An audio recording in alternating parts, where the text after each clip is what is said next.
And since it's a Thursday edition of the Bold Republic Radio Show, that means we got to head all the way down to, gee, Amy, where are you today? I lose track. You're all over the place. Are you in Cody right now?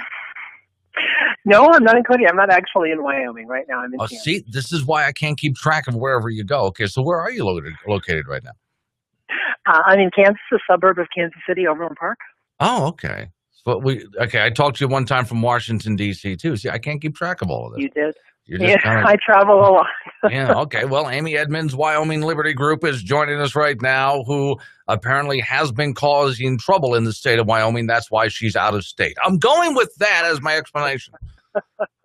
That works. I'll take it. Yeah, well, and it's not necessarily a bad thing. So, honestly, I read your article at yliberty.org about what happened, but I think you're actually the one to explain it rather than me try to explain it to the audience. So what kind of trouble are we talking about? What happened? First, let's start off with where did it happen? Yeah, so I just posted a blog, interesting story. It's called The Curious Case of Free Speech and Education, and it's involving an incident that happened up in Cody, Wyoming. It's actually something that's ongoing. So the school board up in Cody is looking at a K through 7, I think actually maybe all the way up to K through 9, but the main thing they're looking at is a variety of reading curriculums, K through 7, that they want to purchase. And, you know, a lot of our districts are slowly converting over to new curriculums, many based on the fact that the state adopted the Common Core standards. And so they're looking at new curriculums. The board members who started looking at this curriculum had questions, and one of the board members, probably a month or so ago, asked that there be a public hearing over these proposed curriculums because they wanted more public input. Well, from there began quite a hubbub where teachers, public school teachers who have had, this is very much shades of what we went through with the Common Core state standards. So the folks that supposedly worked, you know, for 2 years on bringing forward this curriculum like they did with the standards got very upset and said, "Hey, we've been working on this. We want you to basically approve this." Now, there's a whole bunch of different aspects to this. First of all, why bother having your elected board even have to approve a curriculum if you just want them to rubber stamp whatever you bring forward, and when you only bring them one option. So Cody, their school board up there is dealing with the exact same thing we've seen board after board across the state. This just does not make sense. Well, now, there, let me ask real quick as a part of just public law. I mean, we are the taxpayers. We're paying for all of this. Isn't there some kind of a rule somewhere that says there has to be a public comment period? Yes. Well, yes, depending on adopting state standards, that is correct. At the board level, at the school board level, it depends on how they develop their curriculums and whether or not they have the board voting on it. Now, I just said that why bother, but I'm saying that sarcastically because absolutely taxpayers have the right to have their elected boards deciding, and the public should have input into what is actually being taught in the public schools. But there's been this huge controversy up in Cody because then what happened is the school board had a couple of board meetings where this was not the main event on their agenda, but it got brought up. At one of those meetings, the district, there was quite a few public school teachers who showed up, and it was sort of a back and forth event. I was not there, and I've only talked to a couple of people who were there. But what I know is from that event, a group of parents and some public school teachers sent a letter to the Cody school board members, where they asked for the public comment session to basically be pulled. They literally said, and I'll read it to you, "We believe that it is inappropriate to have that public comment session included in the process." So what they were saying is they didn't even want the board to take public comment. They were so upset that the board wasn't just going to adopt this curriculum, trust the public school teachers, and those were their words, trust the public school teachers who looked at this curriculum. They simply did not want the public to have any input. Well, what you're missing here, Amy, is as soon as the children arrive at the public schools, they are owned by the state, and the parents no longer have a say-so, okay? That's where I think you're completely off base here, obviously. Apparently, right. That's where I'm confused. Yeah. But the letter goes on, and here's where it gets in a community the size of Cody, here's where things get a little ugly. The letter goes on to talk about, to actually describe the people. There was only a small handful of parents that came in support, in support of the public hearing and voicing concerns about the curriculum. This letter goes on to describe those people, and here's how they describe them. It says, many of those in opposition to the recommended resources are using the discussion as a forum to promulgate their extreme racist agenda. These comments are not legitimate objections to bias. Please see these comments for what they are: bigoted, straw man rhetoric set up to distract the board from the actual discussion. Where did they get racist from? Well, so here you have a group of parents and public school teachers calling another group of parents racist and bigots, and demanding that there not even be public comments, because apparently they fear that more racism and bigotry is going to happen when next they allow the public in Cody to show up at a board meeting. That's what has caused, I think, such a huge problem, and people are very upset. And the point that I make in the blog, and you read it, is that, listen, these kinds of free speech, bullying tactics to stop free speech from happening is happening all over the country and the world. It's a reality, and we have to reject this kind of mentality. Well, you see, the thing is, as soon as somebody throws racism out, first thing I think is there's nothing racist going on. That's just something that's used to shut you up. You're supposed to get embarrassed and go away. And if you do continue to talk, then you're seen as the bad guy because you've been called out as a racist. But what I want to know is, where did they get that from? Is it just something they just threw out? They reached into the closet, grabbed it, and threw it out? Or did somebody actually say or do something that brought the charge on? From what I've heard, and again, I've only talked to a couple of people who are actually there, there was just a small handful of parents that got up and spoke against the curriculum.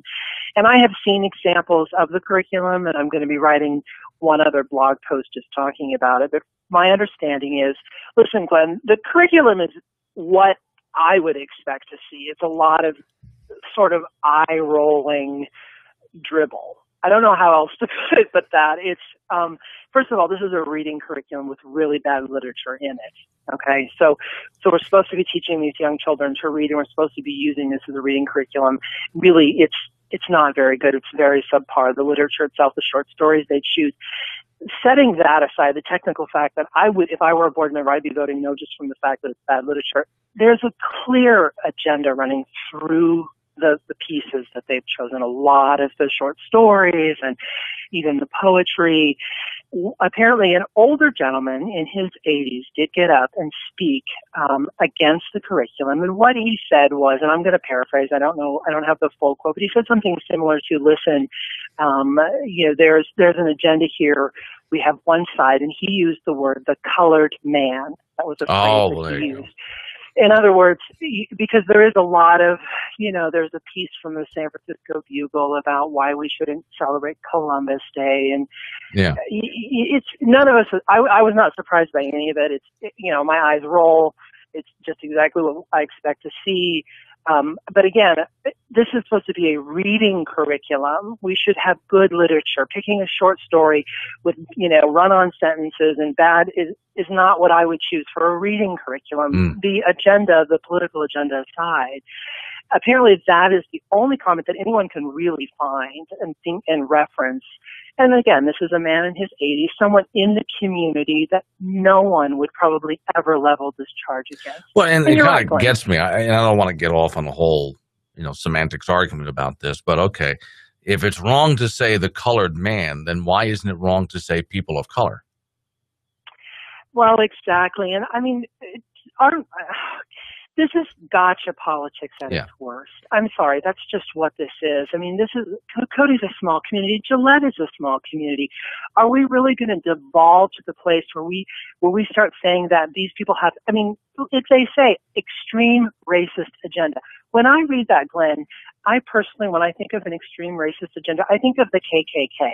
I think of I would never just qualify someone who perhaps used a phrase that is now no longer politically correct, who's in his or her 80s and may not have, it's hard to keep up with what is and is not acceptable, politically correct. I mean, that is a constantly moving target. say that that's an extreme racist is right. Well, is then, wrong. and then because he says something which, of course, is twisted to sound racist. Of course, anybody who objects to the curriculum obviously is a racist. So, Amy, you see, this is again where you're screwing up again. I'm surprised you haven't seen it. You're supposed to sit down and shut up at that point. You know, your whole group was deemed a racist. That's exactly, and that's the point that I make. That's exactly right. Listen, these are tactics, and they do it all over. We see it everywhere. The reality is, if you want to cool free speech, well, actually, if you just want to stop it, call someone a racist. Yeah. Say they're a bigot. You will have everybody in the room scurrying to the corner in fear. And that's what's happened here. Okay. Now, so the question then, I guess, is, so where do you go from here? Because, you know, now that this has been thrown out, you know, you still have to fight back. You still have to make sure that you have the right to speak. And for that matter, not just you, but parents in the community can get their 2 cents in, and it actually matters. From what I understand, the latest word that I've heard, the school board is going forward with the public hearing, which I think is wonderful. I think that's the right move. It is scheduled right now for May 19th. They're going to be having an open forum, allowing anyone in the community to speak and speak for 5 minutes each. And I think that's the right step. It's what I put in my blog. You know, to do anything other than that would open up, I think, a precedent, you know, in that community that would be dangerous, to allow a small group of parents and public school teachers to level these accusations and somehow shut down free speech would be wrong. Thankfully, the board, I think, has seen through that, and right now they have a May 19th meeting scheduled. Okay. See, this is the importance of people showing up to the meetings, because if you didn't show up, or for that matter, the fact that you said this at the beginning, you said it sarcastically. I'm glad. I love sarcasm, Amy. I just love it. It's such a great tool. So, okay, they want you to just throw up your hands and get frustrated and go away. That's another tactic. Racism is one, but creating a system where it's just, what's the point? Why would I go back to that? This is useless. And you never show up again. I think that's one of the biggest problems our side of the argument has. Oh, I think that's right. I mean, making it more and more difficult to certainly leveling these kinds of accusations at one another. Cody is a small community. We have small communities all over Wyoming where just a few people showing up can make such a tremendous difference. And here's an example of that. You know, parents came and stood their ground and said, listen, we have concerns. We want to talk about this. We want to have this public meeting. And thankfully, that's going to move forward. You know, I think the troubling part is obviously the accusations that have been leveled. And the other troubling part is, it's, as I alluded at the beginning, we keep seeing the same process in public education. We saw it with the development of standards. You know, even our governors, you know, folks keep defending the way the Common Core was brought into the state and saying, you know, they spent 2 years, they being this group of teachers who volunteers, same thing up in Cody with this curriculum, they being the public school teachers had some committee that they've been on looking at a set of standards or a set of curriculum, but they only bring one thing to the school board. It doesn't, unless I am missing something, and I keep harping on this, it seems to make no sense to me and then to use the argument, listen, we're bringing you this curriculum, we've spent all this time on it, now approve it. Just rubber stamp it. Yeah. Why even bother then? What is... All right, we'll explore that have next. Public input? More with AmyEdmonds, Wyoming Liberty Group, just ahead. Hang in. Yes. And back we go to parts unknown, because she's a world traveler. She is AmyEdmonds, Wyoming Liberty Group, who, okay, fighting the good fight in Cody, Wyoming. Glad to see that. And Amy, let's go ahead and run this one home again. It's because people showed up. It is. It's because parents came, and they've had a couple of meetings where they showed up and voiced their objections, and also voiced their approval of wanting a public hearing, wanting more people to show up. And given the amount of time and energy that I've seen, I know there's been quite a few letters to the editor going back and forth in that community now. I think they're going to have a lot of folks show up and want to speak. And I think that's exactly what we need to see. Hmm. Well, now, how many people would you say in the community actually showed up, though? I mean, I don't want to beat anybody up here, but a lot of times when we say people showed up for the meeting, I don't exactly see a room full. I see the usual suspects, which is good, but I don't exactly see a room full. I know at the meeting where they had parents and a small handful of parents and some public school teachers. I think they had over 40 folks. Okay. In the Cody, community the size of Cody, I think that's a pretty good turnout. Okay, that's not I suspect they're going to see a lot more at their May 19th meeting. I certainly hope that they'll see more. Well, I hope so, because here's the kind of person I like to hang out with, kind of like you, Amy. As soon as someone tells you, well, you can't do that, shut up and sit down, that's when you get up and get louder. Which is that's right. Motivator. That's right. And that's what I think leveling these accusations of racism. I think that's why it's so egregious, because it is trying to bully people into sitting down, basically using that fear tactic. Because people are afraid. They don't want to be considered a racist or a bigot, and those are words that, sadly, they really mean something, and we're taking the meaning from them because we're just throwing them around politically and using them against anyone. We just want to shut somebody up. We don't like what they have to say, or we think we disagree with what they have to say.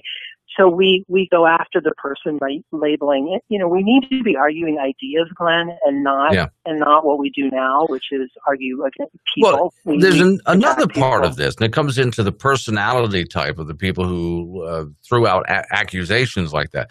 For me, I do a lot of creative work here, and I'm constantly stepping outside of the studio and asking people, so what do you think of this? Give me a second opinion. Is it a good idea, bad idea? Should I tweak something with it? I want to know so I can turn out a good product. So it sounds like we're looking at people here who had already decided what was best for everybody, and nobody else is allowed a comment because Lord knows, after all the work they did, something might be wrong. They don't want to hear that something's wrong. They want to be in charge. No, that's exactly right. And it's the other point in the blog that I wrote, if you follow this reasoning that we are going to determine what is and is not acceptable speech and then throw around these accusations, we're going to go places like, and I used an article written by an Australian human rights advocate, Tanya Cohen, in my piece, because if we look to other countries where we start seeing this kind of extreme, reining in of free speech and deciding in their society what is and isn't acceptable, we get to where Ms. Cohen wants to go, and where countries like Australia and Canada have gone.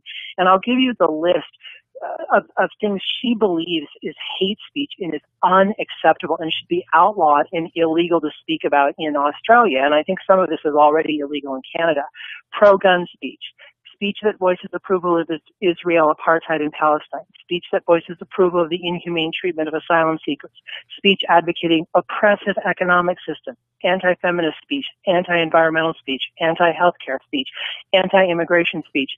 Climate change denial. And any other ideologies which are harmful, hateful, and or dangerous. Okay, so anyone who disagrees with this person, their speech is harmful, hateful, and dangerous, and you're just supposed to shut up.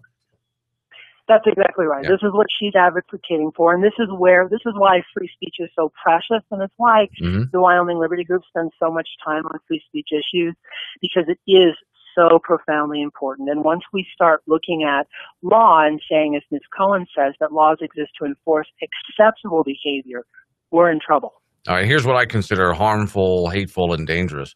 People who try to cut off your freedom of speech by any means necessary. That's nothing but harmful, hateful, and dangerous for the entire nation. That's right. Yeah. It is. Yep. Okay. So where do you go from here now? And Cody, is the situation settled? Where are we at? Well, we'll see. We'll have the May 19th meeting. I am going to write one more piece just discussing the curriculum that this school board is looking at. And we'll see. We'll see what the community does. We'll see what the school board does. I think it's going to be very interesting to see the folks that show up. I'm very encouraged to hear, as of this morning, the board was going to go forward with this public meeting. And I will let you know after May 19th. Okay. Yeah, because is your article, do you think, is it going to make any local newspapers in Cody? Because, I think the community needs to see what you wrote. Certainly, we can get it up there and see if they'll put it in as a letter to the editor. I don't know what their qualifications are. It's a little long, but yeah. I thought it was a good article. They've had a lot of discussion. Yeah, the community, I think, really, those people who haven't been paying attention need to see what's going on. Okay, Amy, thanks for coming on. Where can they find this article we keep talking about? wyliberty.org. All right, Amy. As always, good to talk to you. Good to talk to you.